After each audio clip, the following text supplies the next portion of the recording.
गुरु प्यारे सास संगत जी प्यार से कहना दान रंकार जी। सास संगत जी महाराष्ट्र के इस मुंबई शहर के खारघर के मैदान में कितने सालों से महाराष्ट्र के वार्षिक समागमों का आयोजन होता रहा है और आज भी संगतों में वैसा ही उत्साह महसूस हो रहा है।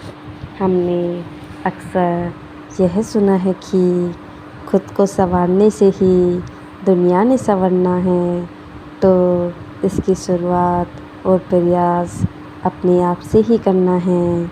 अक्सर एक फितरत बन जाती है इंसानों की, जैसे कि अगर लाल बत्ती है और एक गाड़ी निकल कर जा रही है तो उसको देखकर दूसरी गाड़ी भी लाल बत्ती को अनदेखा कर देती है और वहीं से जाने लग जाती है।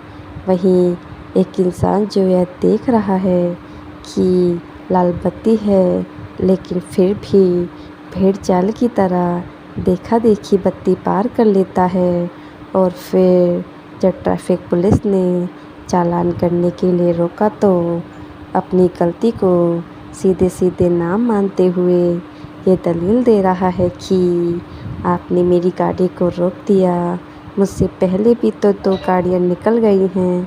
तो बात यहाँ इरादे की आती है, क्योंकि यह भाव ही गलत है कि अगर सभी गलत कर रहे हैं तो हम भी गलत कर लेते हैं। ऐसा करने से क्या वो गलती नहीं रहेगी। भक्ति एक व्यक्तिगत विषय है, हमने किसी की नकल नहीं करनी भक्ति में, बल्कि हर विचार और क्रिया का कारण समझकर भक्ति करनी है।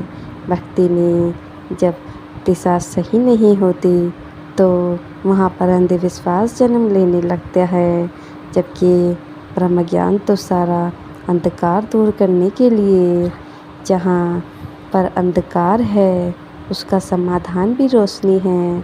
जैसे स्विच दबाते ही रोशनी हो जाती है परमात्मा के स्मरण से, ऐसे ही सारे विकार और अंधकार समाप्त हो जाते हैं।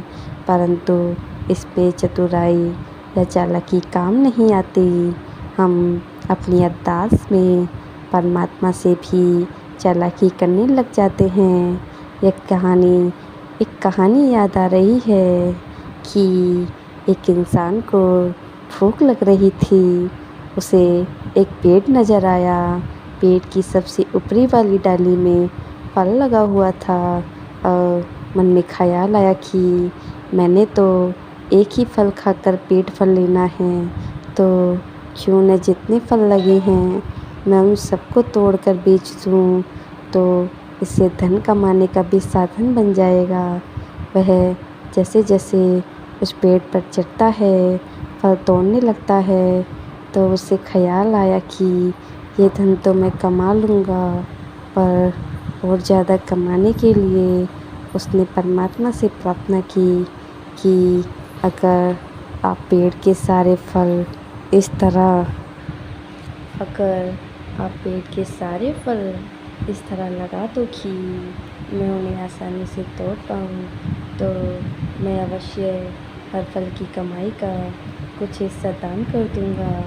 फल तोड़ते तोड़ते उसकी बाजू थकने लगी, तो मन में यही ख्याल आया कि तोड़ने तो सारे ही फल हैं।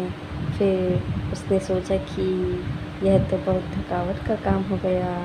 अगर मैं इतनी मेहनत कर भी रहा हूँ तो क्या मुझे सच में इतनी धनराशि मिल भी पाएगी या नहीं। मैं पहले ही भगवान से कह चुका हूँ कि फल बेचने से मिले पैसे में से कुछ दान भी करूँगा। ऐसे ही और ख्याल आते गए कि छोड़ो भी, अब और फल तोड़ने की ज़रूरत नहीं। मैं तो शायद मैं भी तोड़ता, कहीं से खरीद ही खा लेता, मेहनत भी बच जाती और दान भी नहीं करना पड़ता। ऐसे ही ख्याल मन में चल रहा था कि पेड़ से उस व्यक्ति का पाँव फिसल गया और वह नीचे गिर गया। उस समय भी मन में इतनी चतुराइयाँ की, भगवान को कह रहा है कि ये क्या हुआ भगवान, आप तो इतना सा मजाक भी नहीं सह पाए। मैं तो हमेशा से यही चाह रहा था कि मैं दान ही करूं। बस ऐसे ही मन में कह दिया कि नहीं करूंगा। चतुराइयाँ जब मन में आती हैं तो हमें लगता है कि ये अंतर्यामी परमात्मा से हमारे अंदर के भाव को नहीं जानता होगा। सिर्फ हम बोलकर जैसे दुनिया में किसी को कुछ भी कह देते हैं, वैसे ही हाल इस परमात्मा के साथ भी है। तो यहाँ हमें खुद ही सोचना है कि जो परमात्मा हमसे ज़्यादा हमें जानता है और जिसकी कृपा से ही एक एक श्वास चल रहे हैं, इसी परमात्मा से हम शिकायतें और चालाकियाँ भी कर रहे हैं। परमात्मा का एहसास जब पल पल रहेगा तो मन में यह बात समझ आती रहेगी कि परमात्मा का किया सब पूरा है, पूरे का ही किया सब पूरा है। हर कोई जो संसार में आया है उसकी पारिवारिक जिम्मेदारियां हैं, सेवाएं हैं, चाहे एक छात्र के लिए पढ़ाई के रूप में हो या बड़ों के लिए कामकाज के रूप में हो।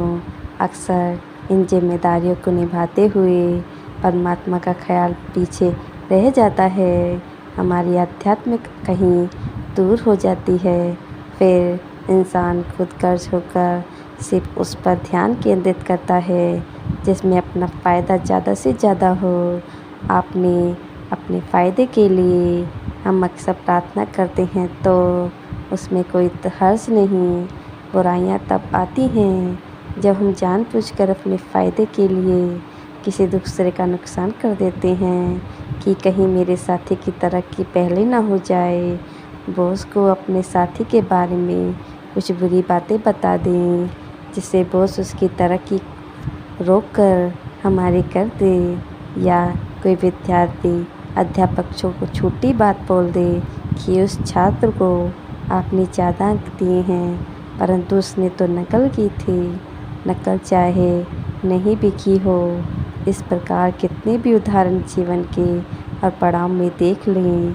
अक्सर दिमाग सोच लेता है कि शायद हम किसी की खींची हुई लाइन को थोड़ा मिटा देंगे तो हमारी लाइन उससे लंबी लगने लगेगी और हमें वाहवाही मिलेगी। ये चतुराइयाँ चालाकियाँ जब हम अपने दिल में रखते हैं तो फिर परमात्मा भी अपनी दूरियां इस रूप में बना लेते हैं कि सूक्ष्म या अहंकार मन में आ जाता है।